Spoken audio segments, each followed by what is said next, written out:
Welcome, listeners. We are here today with special guest Randy Mauldin. And Randy he's got a background as military personnel, ended up getting his doctorate in military, and has had this amazing journey of getting to the place where he can help entrepreneurs in a very unique way. And so, Randy, tell me a little bit about how you actually decided to get to where you are currently. Like, tell me your backstory and why you do this. Appreciate the opportunity to chat with you for a few minutes. Dena, this will be a good podcast. My background is I was in the Marine Corps for 20 years. I enlisted way back in 1989. It's a while ago now.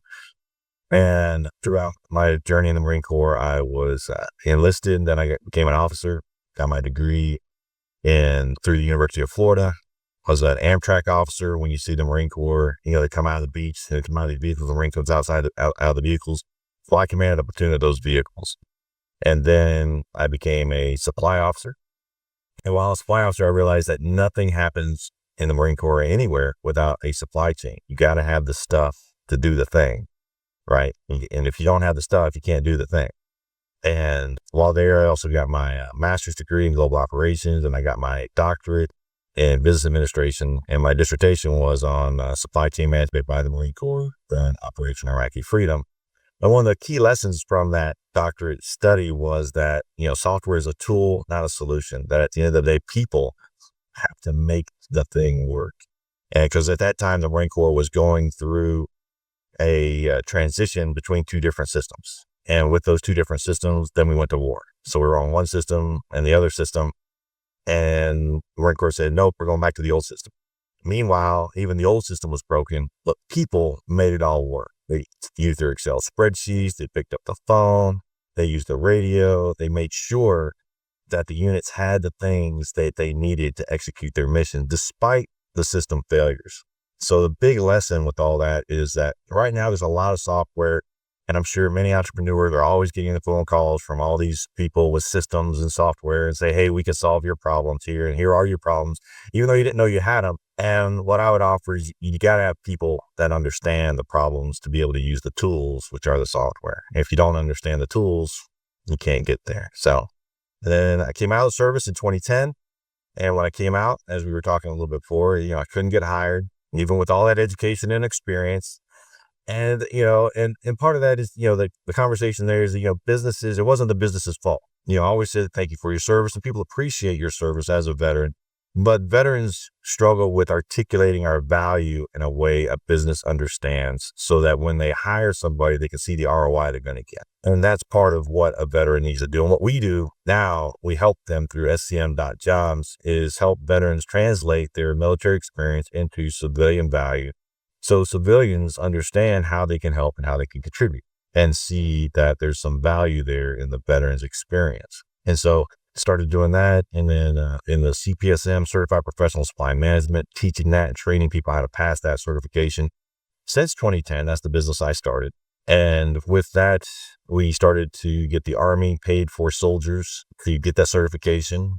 And the reason they get the certification is so that they can get a job, which is starting our recruiting side. So we can make it full circle. We can help get them the training, the certification, and then help place them in an organization that values the veteran, because again, we translate their experience into business value so they're able to see how a veteran can contribute to their organization, which brings us to where we are today.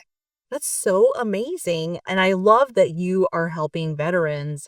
I have a good friend of mine here. She's ex-nurse and her son's in the military, and she's really big into Veterans Community Project. So, lots of community events that we do here in St. Louis that help the veterans, and you help them in a whole new way. And I absolutely just love that. You do provide such a service to us as Americans. And so I thank you for your service. And I love that you are helping others do this in this way.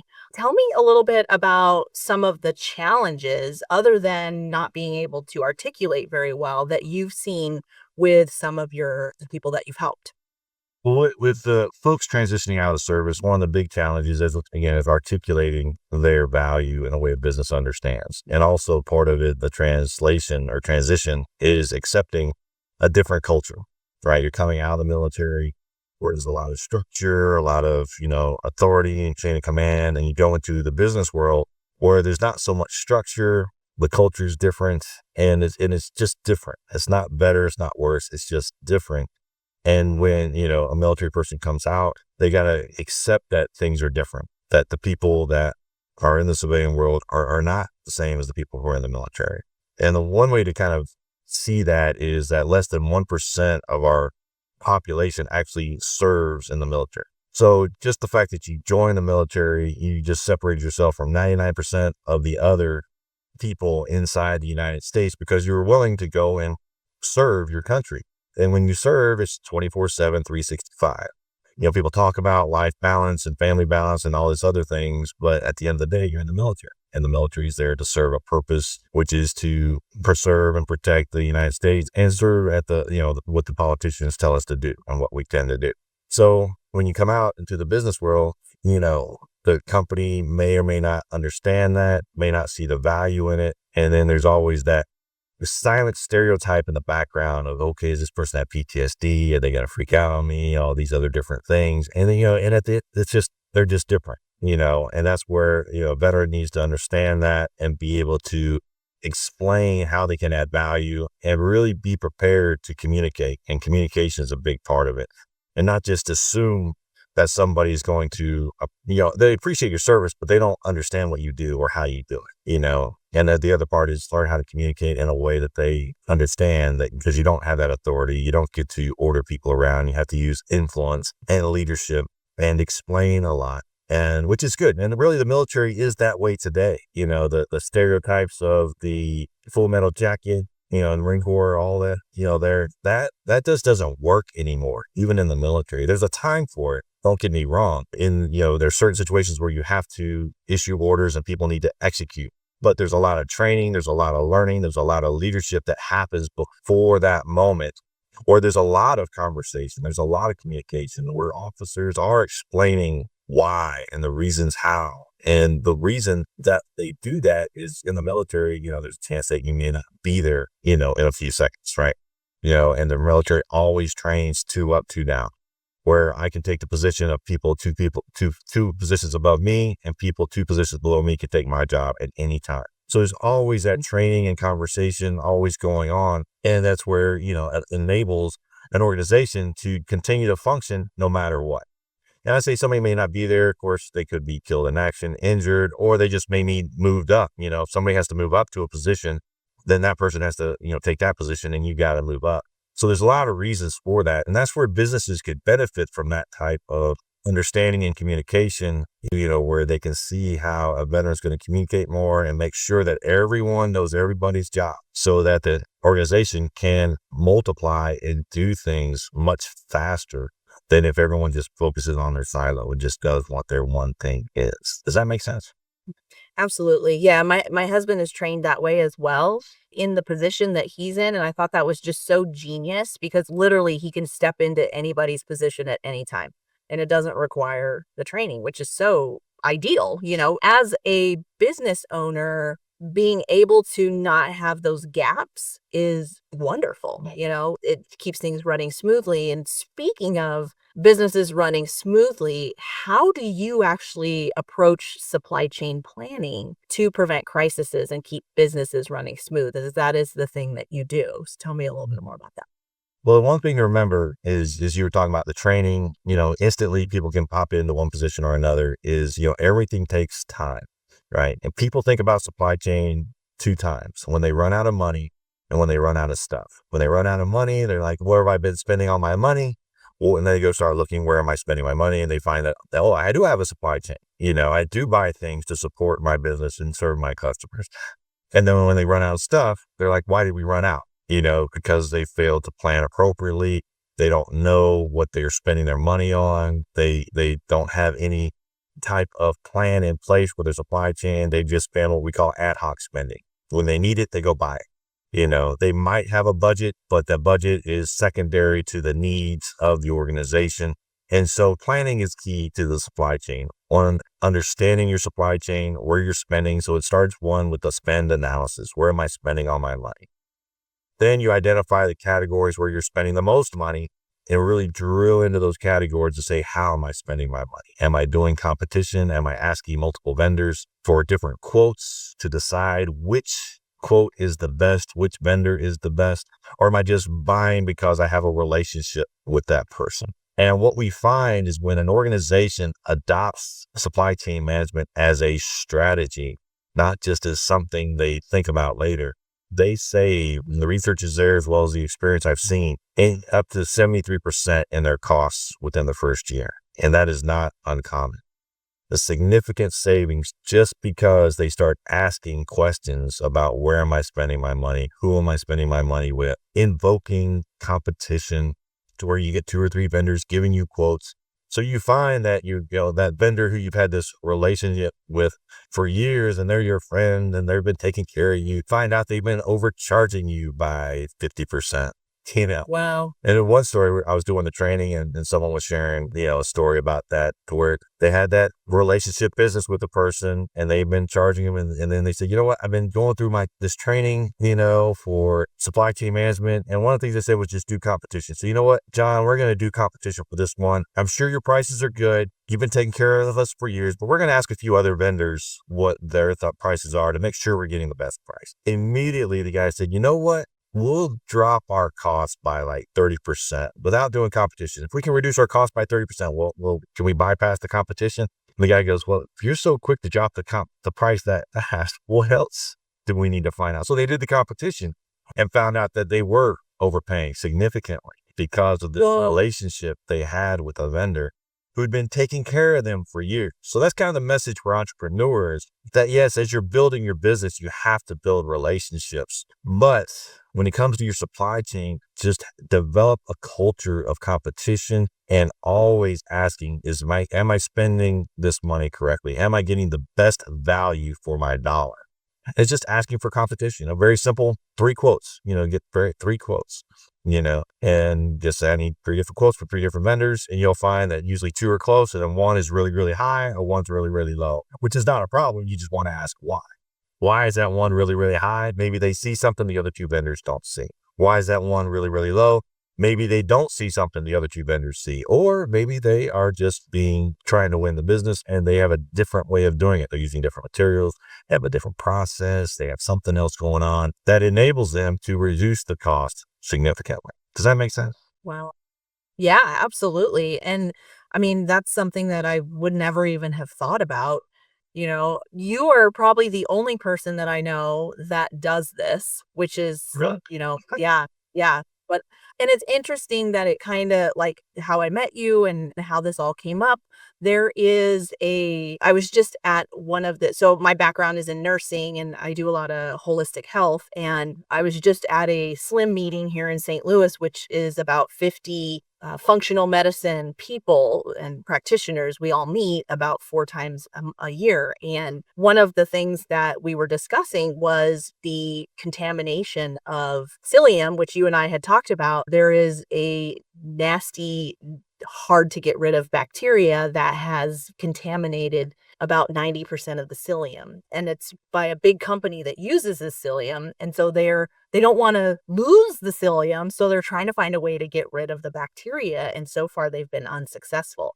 So one of the companies that we get our psyllium from, they've already looked at supply chain and found other alternatives to use instead of utilizing the contaminated psyllium with, whatever they've got to do to treat it. I wouldn't want to use it. You know what I'm saying? Like, I wouldn't want it if it's like treated with all kinds of chemicals and, things that are going to be potentially harmful. And maybe we don't know right this minute. It seems safe, but then, down the road, sometimes it's not. And so there's that whole thing. And so like, thinking about those things, like this is not something that it's really affected me in my entrepreneurship, but there are a lot of people that depend on products and, that kind of thing where we're more service oriented. And so like, I would love to know more. I mean, you told the one story about saving, like almost 50%, which is huge. But what is some of your other like, oh my goodness, like I can't believe that this happened and, kind of success stories for like a couple of your clients? Well, you mentioned the story of where, one source of supply becomes contaminated. Another situation will be and one source of supply goes out of business and now they're no longer there. The pandemic really highlighted the value of supply chain because vendors were disappearing, right? They were disappearing, they were going out of business, or they were running out of products because they're down supply chain, meaning the vendors that were serving them were going out of business or running out of product. And so another good story, this was somebody I was working with. They were in a manufacturing organization and they ran out of a 12-cent screw. They were running out of a 12-cent screw, which was going to shut down a multi-million-dollar production process because of a 12-cent screw. Now, that didn't happen because they had a professional who understood the situation and was able to find an alternate source of that screw somewhere else because he understood the supply chain. He knew where all the vendors were. He knew who the sources of supply were, and he could tap into them. But had he not been part of that conversation, in time, this multi-million-dollar production could shut down because of a 12-cent screw. And what happened was they thought it was in inventory. So all their systems, going back to what we talked about, the systems were in place. The system said that you have enough stuff in there. You're not running out of stuff, so we're good to go. But then when they went to the bin to find the screw, it wasn't there. Now, what could have happened? One, somebody could have been taking screws and not processing the use, right? They just haven't been taking it out or doing that. The screws were on order, received, but they're somewhere else in the warehouse and not where they should be. It didn't matter. The bottom line is when they went to the bin to find the screw, it wasn't there. So they're like, okay, and then this person was able to go to their primary vendor who didn't have it. They ran out. They didn't order enough, whatever. They went to a secondary vendor, third, fourth, fifth. They were going down the line to find the screw until they found the screw and made sure that it made the production line by Monday. So this all is like a reaction that could have been avoided had other systems triggered the notification that they were about to run out of the screw. So that's an example. And a lot of us can relate to that. How many times have you gotten ready to go do something? Even in the service industry, you're getting ready to, deliver a service, but you don't have the stuff you need to deliver that service. The client's not going to take it home, but you need the stuff to deliver. Even in the health industry, right? You're going to order supplements, Yeah. things that the customer needs for their health that you've recommended, but now it's not there, right? Yeah. So what do? You need to find alternate sources. And that's why when you're planning your supply chain or looking at your supply chain, do I have alternate sources of supply? Do I have more than one person or one company that can provide the stuff that I need to deliver for my customers? And this was something going into a little bit of geopolitical thought process and why the supply chain is so interesting. One of the things they discovered during the pandemic was that China owned the key ingredients to certain vaccines, the active ingredients of certain vaccines that enabled the vaccines to be effective. It wasn't the 90% of the other stuff that made the vaccine good, but it was the active ingredient that made the vaccine actually work. And China owned 90% of that. So, you may remember back in the pandemic, they had the news, we're going to create this. And China's like, well, you know what? We need it for our people, not for you. So we're going to keep it. And everyone's like, what? Yeah. Now what are we going to do? So there's a lot more to our supply chain. And then when we think about geopolitics and when things are happening around the world, like, well, that doesn't concern me. Think about your supply chain, your car, your transportation cost. Well, cost of oil has increased because of oil issues and, conflicts in the Middle East. Well, that affects logistics costs, transportation costs, which then increase the cost of a thing, which ultimately ends up to the customer and increases the cost for them, as well as availability. So, everyone just needs to think differently about their supply chain. And that's one of the things we do when we work with a client is we start with a spend analysis. Where are you spending your money? Focus on those categories, which are different categories of spend and that are spending the most money. Really drill into, okay, why are you spending with this vendor? Have you ever looked at competition? Where else are you getting this, this stuff? Where can you find alternate sources? Can we, reduce the cost? Is the quality correct? Can we change a process? Lots of different things. And then we, start to reduce the cost in that regard. Does that make sense? Sometimes I start, I go, Wow. I'm a supply chain freak, Yeah. I know. I love it. And, like you're sitting there talking and I'm like, Wow, yeah. I remember like the cost of wood going up so ridiculously high for people trying to build houses, during the pandemic. And so like now it's all coming to me like, yes, that has been, supply chain is a thing, and it's been there the whole time. It's just not been in my forefront. But yeah, there are certain types of supplements that we would run out of or, and so we'd have to find alternatives to use. So you are so correct. It affects everything. And golly, the one tiny little screw, like who would have thought? Well, You know? we heard about Ukraine, right? And Russia. Yeah. Yeah. Ukraine and Russia make 90% of the world's fertilizer for Wow. plant growth, crops, and all these other things. Now, the United States is self-sufficient, but there's other parts of the world that are not or rely on that fertilizer. And food Mhm. is one of those things that you can't just go out and make more of, right? There's a growing cycle. There's a certain amount of time it takes to grow food, harvest it, store it. So, there's going back to geopolitics, a small little hiccup in the world in a major area. Ukraine not only makes fertilizer, but is also one of the major sources of grain for the world. Now, again, the United States is self-sufficient, but there's other countries around the world that rely on that grain. And when they don't Ye get it, there's a big impact, right? So Oh, yeah.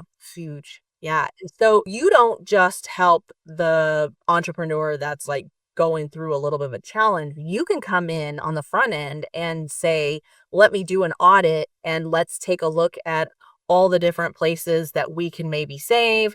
Think about, what will happen if this is missing and you desperately need this. This is 90% of your revenue. You're coming in and you're looking at all that. we would look at that. And it starts with where are you spending your money? What's your spend analysis? And that's where we start. And then we start to really ask more questions and really find those, we'll call choke points and, Yeah. to find out what could do that. And then we develop a plan to run your supply chain strategically, not tactically. The difference being you're thinking 3 to 5 years down the road, not 3 to 5 days from today. And that's the difference. And a lot of organizations are in react mode. A lot of when operations and sales are driving everything, which is absolutely critical. You got to have sales. You got to have sales to develop revenue. You got to have operations to deliver the service. What supply chain does is it manages the expenses. So when you have sales generating revenue and then supply chain managing expenses, you have more profit. But what we find is that companies will spend all kinds of money and investment in their sales team. They'll send them to sales training. They'll make sure that they're on top of their sales game to generate revenue and generate more revenues. But then when they look at their procurement staff, who's processing the orders to deliver the service, you got to just figure it out. So they don't train them appropriately to reduce their costs as effectively as possible. And that's one part which maximizes profit. But the unspoken part, which we've spoken about a lot here, is the resiliency of a supply chain to enable you to continually deliver to your customers, no matter what's going on, to be able to think 6 months, 12 months, 2 years down the road to see what's going on in the marketplace and say, okay, do I anticipate costs going up? What can I do today to reduce costs? And here's a great example of that. We were training with waste management. You may have heard of waste management. They do a lot of, they got all the landfills. They basically own garbage, right? And there's a lot of money in garbage. Yeah. And they do a lot. They make money not only collecting the garbage, but the methane produced in the landfills. They sell that methane to power vehicles. So 2 stories with that. One, they were doing analysis about tires and what waste management done. And I have permission to share this story. So I like to share the story is through that analysis, they identified that the price of tires was going to increase. They identified it before the vendor. So they went to the vendor and said, you know what? We would like to lock in a 2-year contract with you for tires, lock in their price. So what's the vendor think? This is great. I got 2 years down business with Waste Management who needs millions of dollars worth of tires. We're good to go. This is awesome. So they said, yeah, Yeah. so they locked in that price. Then the price of rubber tires started to go up. So this vendor was locked into this price as the market started to go up. So Waste Management secured their price and kept their costs down. That vendor missed out on additional profit, even though their costs were going up. They were locked into a price to sell it for waste management. They were still profitable, but not as profitable as they could have been had they not locked in that long-term contract. So there's a strategy there where you can put together a contract from a vendor point of view. How would I protect myself as a vendor? There's ways to tie the price of something to a commodity price, where tires are commodity price, oil, rubber, these are all different commodity prices. So you can actually tie it to an index. So as that index goes up, your price goes up, and vice versa. As that index goes down, your price goes down. So that would be one way to protect the vendor so they don't go out of business. Right. The other story there is that AT&T wanted Waste Management's business for cell phones or, cell phones. And so Waste Management said, well, we would be happy to work with you. However, we want you to buy methane from us to power your vehicles.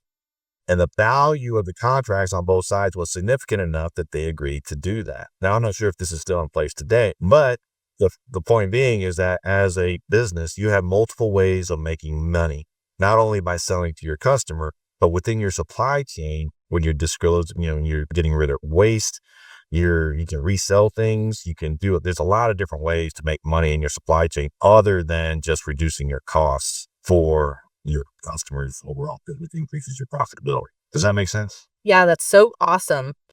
Yeah, it's just absolutely phenomenal. Tell me, so fascinating, and tell me what sets you apart from your competition. Good looks. Not just kidding. No, really, it's just the ability to have that conversation, right? Is to really talk to somebody. And a lot of times when I bring up supply chain, people give me that look, well, what's supply chain? The only reason they know about supply chain today is because of the pandemic. So then, if you think about the functions within your organization, procurement, logistics, sourcing, where do I find stuff? All of these are supply chain functions. And we have a whole training that goes through probably 27 different tasks involved in the supply chain that you build out to make sure that your organization is running effectively. And any one of those tasks could be an individual running that task within your organization. Usually it's one person trying to manage all of it, and they're just overwhelmed. And that's where it comes back in the training, understanding how to do that. So how do we set ourselves apart? It's really just starting with that spend analysis. Where are you spending your money? How can we reduce the cost? That's the quick wins. That's why you see that big savings in the first year of working with supply chain. Those are quick wins. But then the next question is, how do you build resilience into your supply chain so that you don't run out of stuff at those key times when you're delivering to your customers? And then you start building relationships. Vendor relationships are more important today than they've ever been. For many years, it was all about driving costs down. You hear about the Walmart, how they were able to always drive down cost. And that was a lot of times CFOs would say, reduce cost by 10%. 20%, whatever it is, and they would go right to supply chain. Tell the vendors we're reducing this by 10%. So these supply chain professionals, which are experts in negotiations, would constantly drive the cost down. But if you reduce the cost 10% every year for 5 years, you've reduced the cost by 50%. How many businesses can sustain that? Not many. Not for long, right? So when you had a crisis like you had in the pandemic, those vendors started to choose which customers treated them best. They could give that business to those favorite customers versus actually saying, hey, you're okay. So if you drove my cost down so many years, I don't have to do business with you now because I only have so much stuff. Well, I have a contract. Yes, but I only have so much stuff. You may sue me, but I have business over here that can pay my bills. With you, I barely make a profit, so I'm not going to use that. That's where those relationships come, and they're key. Does that make sense? Oh, I know. It just said for years, and then weird. Well, for years, just to gotta. What? I'm not sure if it captured or not, but we kind of recap is that, they were driving costs down so much that vendors were just barely making profit. And even Walmart experienced this because Walmart's a whole different business model. Although a great opportunity, there's a cost for doing business with Walmart. So when you have customers as a vendor, I get to choose my customers. So I have multiple customers. So one customer is constantly driving down my price, which reduces my profit, and I'm down to where I'm barely making profit. And I have another customer that I have a fair profit with. Now I only have 10 widgets, and I can choose customer A, who's driving down my price. We're going to choose customer B, who's, doing fair. What do? I give it to customer B. Now, most likely, because I'm a vendor in a specific industry, my two customers are competitors. right? So if I choose to serve one and not the other, who's going to get that market share? The customer that treats me well. So that's why vendor relationship, which is another level of the supply chain. Once you get your spending under control, you understand where your strategic moves are in your supply chain. Now you're building strategic relationships with those vendors so they don't drop you at the wrong time. They keep you as a good customer. And you start to build a partnership where your survival, your profitability depends upon them, as well as their profitability and their survival depends upon you. And you start to build a long-term relationship with them. So that's another reason to build, and goes kind of like, well, Randy, before you were talking about relationships and how they were taking advantage of it, is to have a constant conversation, never to be complacent with your supply chain. So there's always markets changing, there's new products, there's new services, there's new vendors, there's always an opportunity to get something better in your supply chain. So you don't want to get locked into something. You want to make sure that you're always having that constant conversation. Does that make sense? Absolutely. Yeah. And I mean, great points to consider, as an entrepreneur, these are things to really look at that affect your bottom line. So, yeah. And as an entrepreneur, what are you going? You're making it happen. You're not even thinking about this, right? And that's where we can serve in, our organization. We can serve in the training side, training an entrepreneur what to think about, which is the free training, which we'll talk about towards the end, but also people, bringing in the right person that knows how to do this professionally. And there's, professional supply chain people out there that do a really good job, that understand not only negotiations, relationships, analytics. They have multi skills that they can bring to an organization to help secure their supply chain. And this is a training that you offer as well, correct? Correct. So one of the things we go supply chain training, supply chain management training. So that's the URL, supply chain management training. When you go to that website, there's free training there. And the one I would recommend to most people is the procurement process, which talks about the 8-step procurement process.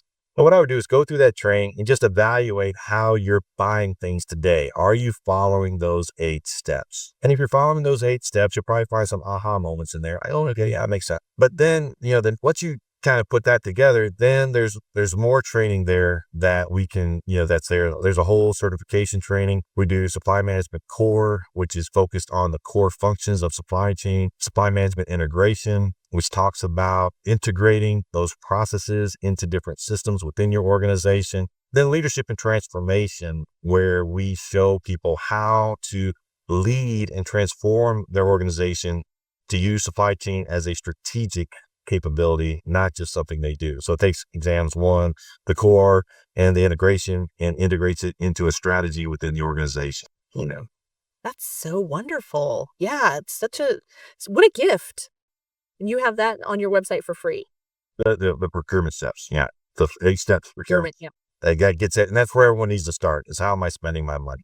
What's my procurement process? Most people don't have one. They're like, I need stuff, go to Staples, go wherever, go get my stuff, or an Amazon or whatever, which is not the wrong answer, but do you know, right? Have you asked the question? Is that the best answer? And that's where you want to do competition and research and have people do that for you. Yeah, that is great. What is the website for someone to grab that? So again, supply chain management training. So that's the website that has all the training there, as well as our job website, scm.jobs. scm.jobs. That's our job website where professionals can go to look for jobs, as well as companies can go to connect with us so that we can hire them for you. Wonderful. That is perfect. And so are you on social media? So if somebody wanted to reach out, are you on LinkedIn? On LinkedIn at Randy Mauldin.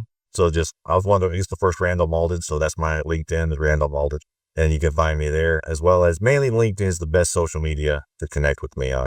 And we also have our YouTube channel, which is SCM Jobs 24/7, which we have lots of different information about jobs and supply chain and all kinds of different information going up there. And we just recently did 2 interviews, one with a veteran who successfully transitioned out of the service. So he talks about, he's talking to veterans about the mindset shift you need to have to make that change and make that transition. And then, which was another interview with a hiring manager who took a chance on a veteran and realized how valuable veterans were to his organization. Before he hired 2 more. And now whenever they have this position, they're always looking for veterans because they know there's something special that a veteran brings to an organization that you won't find anywhere else. And, Mhm. and he talks about that, what he found and what he discovered. And what was interesting during the interview is that it took him, he had to get to a moment in his professional career. He had to make, the veteran just through networking, which is, one of the things they talk about. He discovered it's like, well, I need somebody. Let's just try this guy. And when he tried him, he's like, wow, this worked really well. Let me do that again. Let me make that mistake again. Right? you know, and it has really worked out for him. So the point there is that as a hiring manager, as an entrepreneur, as a CEO, as someone who's like, why would I hire a veteran? I'm afraid of the PTSD. I'm concerned about the stereotype of a veteran. Give them a chance. And that's the other thing we offer with our SCM jobs through placement is that we continue to work with that veteran to make sure that transition is smooth, that the communication is open. And I'm talking to the hiring manager. I'm talking to the veteran. Is everything okay? Are there any communications issues so that we can nip those in the bud and make sure that the communication stays open so that both sides can have a successful experience. That is amazing. I love that. Our veterans are special people indeed, and they deserve all the love, and chances to do what it is to help them shine in their field and, be showcased as such. So I absolutely love that. The only thing I would add to that is I agree 100%. The veteran is responsible for articulating his value or her value to the business owner.